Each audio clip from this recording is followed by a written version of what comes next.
Got my Last of Us shirt on.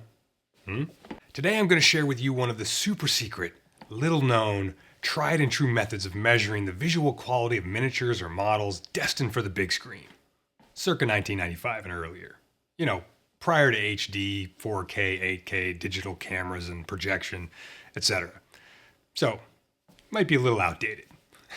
And due to being outdated, this little tidbit of wisdom from the golden age of practical Hollywood special effects miniatures is one that you can't really use anymore for one aspect of our hobby, but you can for another. Sounds confusing, I know, but I swear it'll make sense in a bit. One thing you always did when working on a model for a big budget movie or TV commercial was establish which side of the model was the hero side, meaning the side of the model that was going to be seen by camera. Kind of just like in video games today, if you ain't seeing it, there ain't no point building it. Save them ducats everywhere you can. Of course, we build models for tabletop gaming, which means every side is the damn hero side.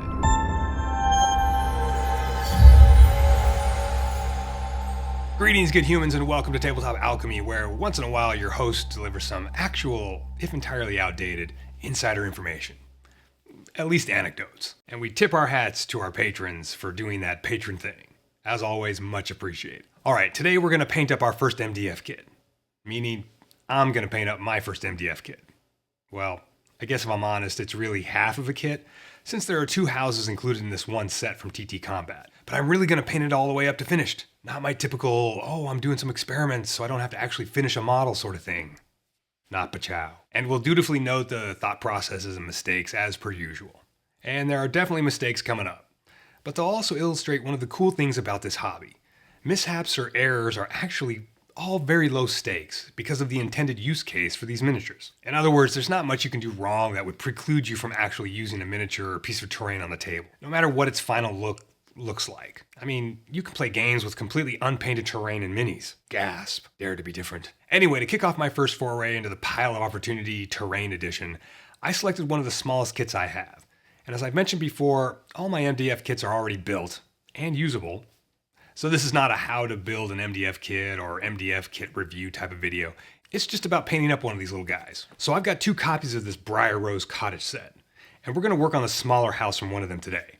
I want to start small, see what working with these things is like, because I got a bunch to paint up. Seriously, a bunch. As a lot of you know, I play a little bit of Minecraft, and over the last year or so, I've been enjoying, in that game, the Cottagecore aesthetic. And I feel like these Briar Rose Cottage models kind of fit right in there. I mean, it's kind of in the name, right? Cottagecore basically boils down to, I just want to put a bunch of flowers and plants around a cute little house. I think for a future video, it would be fun to take the second copy of this little house and do it up as a ruined or abandoned cottage. Yeah, I'm definitely putting that in the list of terrain video ideas. But you know, there's plenty of time to ruin today's model too, so let's see how it goes. Now don't worry, I haven't forgot about sharing that little tidbit of Hollywood special effects wisdom. It'll arrive at the appropriate time. So first thing is coming up with a color scheme. When I was trying to come up with a color scheme for the little house on the tabletop, I had an odd thought. Well, it's everywhere, so it's not surprising I had the thought. It's surprising how long it took me to think of it. Me and my old brain. Getting smoother by the day. Let's pop over to our friendly neighborhood job killer, Midjourney AI. I pay the lowest monthly tier subscription to be able to use this whenever I want, but I'm pretty sure you can try it out for free if you're curious about it. I'm sure a lot of you out there are already familiar with these art AIs, and I'm sure there's more than a few of you that might be a little uncomfortable regarding my use of such a controversial tool. AI stuff in general is definitely worthy of a huge amount of discussion and debate, and maybe one day we'll chat about some of it together, but for today, maybe in another video coming soon. Wink, wink, nudge, nudge. I don't know what that weird wink was. Do you wink when you say wink, wink? I don't think so. Ooh.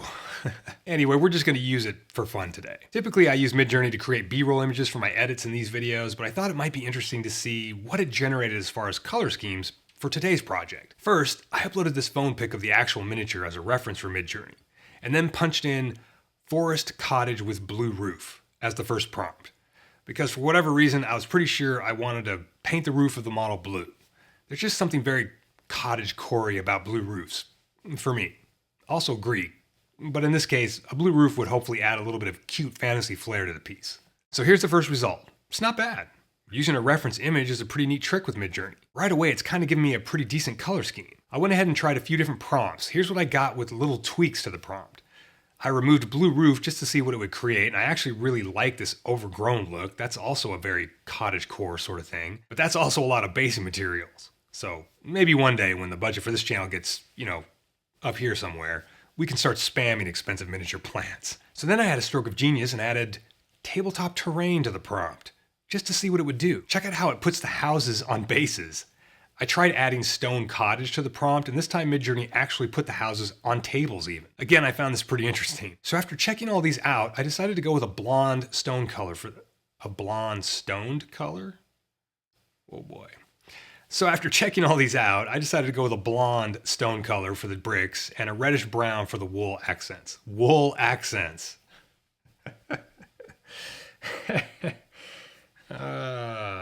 Before I could start painting the model, I had to think a little bit about the base. And this is a pretty big question for me concerning all the MDF kits I have, whether to add a larger base to them or not. There are definitely good reasons not to add a base, such as adding a base increases the footprint of the model on a table, and even for storage this could be an issue. Adding a base also increases the height of the model a little bit, and to be perfectly honest, there's just not really any reason to add a base, except one. Flowers. I really wanted to decorate the outside of the cottage, and I felt like I needed an outer area to put the decorative terrain stuff on.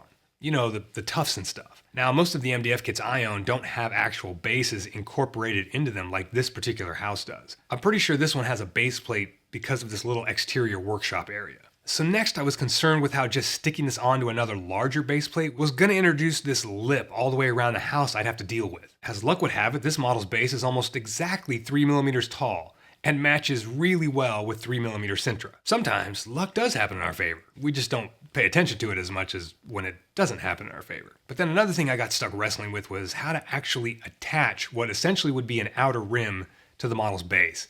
And I was worried about structural integrity. I briefly thought about cutting like 1-inch wide strips and building them up around the model, but then there would just be all these connection points that would somehow have to be glued together. And I ended up just tracing the outline of the model on a larger piece of Sintra and cutting it out. I tried to err on the smaller side of the outline, but as you see, there's definitely a couple sides where there's a big gap. But on the other sides, the fit was very snug. And I'm just going to rely on super glue and baking soda to hold the whole thing in place. Again, this is a pretty risky venture, and having completed this model at this point, I would definitely say this isn't the best way to do this. The whole cutting out the middle is a decent choice, but what I would do next time in addition to this is get a hold of some very thin styrene, or probably even just card would have worked. Just something very thin and flat that I could super glue across the gaps on the top surface to reinforce the connection between the Sintra and the MDF. As you'll see later, I go over the entire outer base with some terrain texture paste, and that would easily have covered up any thin pieces of card or plastic. Now, when I started going ham on the beveled Sintra edges, I made one massive mistake, and that's purely from rushing the process. There you go. I just chopped a huge chunk of my border off because I was impatient. This is unsurprising because it's me. Hey, I'm a work in progress. For 2 seconds, I thought about trying to repair that, and 3 seconds later, I was like, nope, this is just how it is now. And this is what I mean about doing stuff for tabletop gaming. These pieces aren't necessarily made for display, and this is going to be just fine during a game. Another mistake I made is I forgot the whole don't forget to make your surfaces miniature base friendly. Usually this means putting a mini down to make sure the surfaces are wide enough and level enough to have a miniature stand on it. I should have cut my outer edge at least another 1/2 inch wide on at least 3 of the sides. Oh well, see the work in progress statement from, like 20 seconds ago. Using both thick and medium viscosity superglue, I attached the MDF to the Sintra and made sure I didn't let any superglue leak through the bottom and attach itself to like the work surface or the scraps laying around. It seemed to work, and there it is, nice and flat. I'm actually pretty surprised. So I put some Stynylrez gray primer down. I kept the removable roof removable, and yeah, once everything had a uniform gray coat, it's time for paint. In case you're looking for the best way to prime MDF terrain, specifically in cases where you can't use a rattle can, I've got this video right here where you can check out some tests I do with various techniques and materials. Alright, I was pretty excited by this whole blue roof idea, so that's what I started with. I went with a pretty dark blue and actually took the time to paint individual tiles, leaving the dark primer in between for some contrast. Now, this is going to end up being a sort of running motif through this entire exercise. Me doing stuff in the long run that is just kind of unnecessary. Halfway through the roof painting, I knew I should have just airbrushed the base coat of blue on the roof and saved a lot of time. The results of my painstaking approach is essentially unnoticeable and therefore irrelevant. After the base coat, I dry brushed a brighter, more saturated blue across everything, and then stepped up to a significantly lighter blue with the idea that I'd probably wash down the effect with a wash. But I actually never did go back with a wash for that part. I ended up liking the sort of higher contrast weathered look from that really light blue dry brush. I went with a reddish brown for the timber details and blocked all those out in one pass. I blocked in the upper walls and the chimney with the blonde stone color I had in mind, which I mixed up from a light gray and a light sand color, and I planned to douse these surfaces in washes as well. I figured for the chimney bricks and the bricks that are in the lower walls, I could pick out some of them in different colors. So I even threw some pink in the mix and some oranges and grays just to break up that overall flat blonde color. I did some rough highlighting and edge highlighting with successively brighter browns on the wood bits. I definitely planned to put a wash over the wood bits as well, so I tried to go brighter than necessary. The wood grain in a few of the detail pieces is pronounced in a stylized way, so I decided to go with a fairly cartoony approach to that wood grain. Again, knowing the wash was going to knock it all back down. Then I slapped all those various washes down over all the various parts. I used similar wash colors, but I used different brands and different hues to keep some subtle variation across the whole model, so the different surfaces didn't end up being too uniform. Now, the upper wall portions I felt went too dark and a little too saturated with the wash colors, and I happened to see a little piece of foam flock on the desk, and I thought, hey, let's use that to do a cool sponge dabbing texturizing thing. I ended up really liking the sponged on lighter paint look. I feel like it definitely created a sort of stucco or weathered plaster sort of look, and the contrast it created with the brighter portions in the middle I thought looked pretty good. After touching up spots where the sponge went outside the lines, I dry brushed some very flat black onto the chimney to simulate soot, and then we're onto the lower building. I laid down a couple thin coats of the pale sand color mix for the brick walls, popped in some multicolored bricks to match what I did on the chimney, and then proceeded to screw the whole thing up with a wash that went on too heavy. These walls ended up going way darker than I wanted them to. I should have wiped off a lot of that wash from the middle flat areas, but I didn't, and as per usual, I just kept on trucking. Things are going to be what they're going to be. To brighten things up a bit and to add some texture to the walls, I went in with the sponge again, and it worked okay. I like how this looks on the roof's blank walls versus how it looks here on the brick pattern walls, but it definitely adds something to that crappy dark wash result. But then I couldn't leave well enough alone, I had to go and mess it up again with just another too dark wash. Yep, I'm the best at what I do. I defy you to find someone better at making mistakes. I mean, performing artistic experiments. I base coated all the wood trim with the same color used on the roof, and I did this little exterior patio thing in a different sort of more grayish brown, just to get away from that uniformity again. I used Citadel Targor Raid Shade, which is a bit on the purple side, to douse the canvas roof thing. Again, just for some variation in color. Then I went through and added these sort of cartoony striations to the laser cut wood grain, and this took a pretty long time. And it's also probably not something I would do again, I mean, not for a tabletop gaming piece. I did some dry brushing on the patio thing and then dropped a wash on the wood details.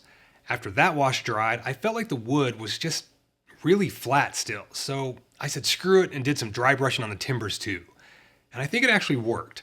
On the next models, I'll probably just go with a few layers of dry brushing rather than painting in those initial striations in the wood grain. And of course, the door is blue to match the roof. I know in feng shui the door should be red, but whoever lives here has not heard of feng shui. They just like the color blue, like me. I used a darker, less saturated blue because again, I just didn't want to use the same exact color from another spot on the model. I just wanted it to be similar.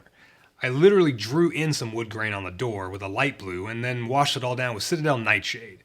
Specifically the old formula wash because I don't have the new formula wash in that color. Yet. I'll get it.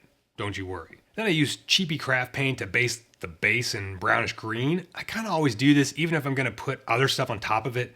I just want to make sure if there's any spots I miss later on, they won't show up as weird gray or white spots. Then I covered all the weird glue seams and most of the outer base with some AK Interactive muddy ground texture. Man, it really tied the room together. Then it was finally time for the plants and foliage decor, the whole reason I wanted to do this little cottage to begin with. I used some standard chunky flock for this one bush, and then went to town with the flowers and tufts and vines and shrubbery. Some of the products I'm using here are from Huge Minis, Mini Nature, Army Painter, and AK Interactive. I'll drop some links below for you. I used this sort of autumn colored ivy product for the weird patio area, thinking maybe this is where a lot of work was done, or maybe some smithing, or something with smoke and open flames, so the plants in that area weren't as bright as elsewhere. Or, I did it just because it added more color variation. Then I flocked the entire base with a couple different leafy flocks and tucked it all up around the flowers, and I used a little sand and some darker flock to kind of denote areas that had heavy foot traffic, like the front door and the patio workshop area. Then, taking some inspiration from both those Midjourney cottage images and my Minecraft Cottagecore builds, I started adding some moss and ivy to the roof. I actually really like how that stuff looks against the blue tiles and brown timbers. Very contrasty. I don't know, it's just kind of cool. Then to wrap it all up, I sprayed the whole house with Mecha Matte Varnish to seal it all up and unify all the different surface textures, like areas of exposed glue and some shiny areas left by certain washes, etc. And here's the finished piece. Overall, I'm pretty happy with it as far as finishing a piece goes, but I do think that the walls got too dark and I should have probably repainted them. But you know me, I'll apply whatever lessons I learned here, in theory, to whatever the next model is I work on. But wait, what about that bit of Hollywood special effects wisdom? Well, this is where that comes into play. When we were asking ourselves if a model was complete enough or detailed enough to take to the filming stage, we would perform one simple test. And you could do this yourself. Stand on one foot, tilt your head, close one eye, and hop up and down. Does the model look okay? If so, walk away. It's done. Now, of course, you think that's a joke. And it was admittedly 50% facetious. But it was also, and I'm not joking, 50% a legitimate test of what a model would probably look like on the big screen. Film grain, camera movement, motion blur, and dramatic lighting all tend to work together to sort of mash up fine details of a model in a movie. And I would bet cold, hard ducats that if most of you were to see, in person, actual Hollywood miniatures, you would probably be surprised at the general lower level of detail or finish on a lot of them. They're just not made for close-up scrutiny. Now granted, there were a few models that were very highly detailed and very nicely finished, but overall, tabletop quality is a lot closer to the level that we were building to. And I feel like that silly little quality measurement saying, hopping on one foot with one eye closed, is a good gauge for what can pass on the tabletop. So feel free to use it for that purpose. Of course, that goofy test is of no value whatsoever if you're talking about putting photographs of your models online for display. We just live in a different world where movies can be freeze-framed and scrutinized, and that sort of thing just requires higher levels of attention to detail. But for games on a table, anything goes. So, work to the level you like working to play your games. And always have fun. See ya. Kept the removable roof. So I put some Stynylrez gray primer down. I kept the removable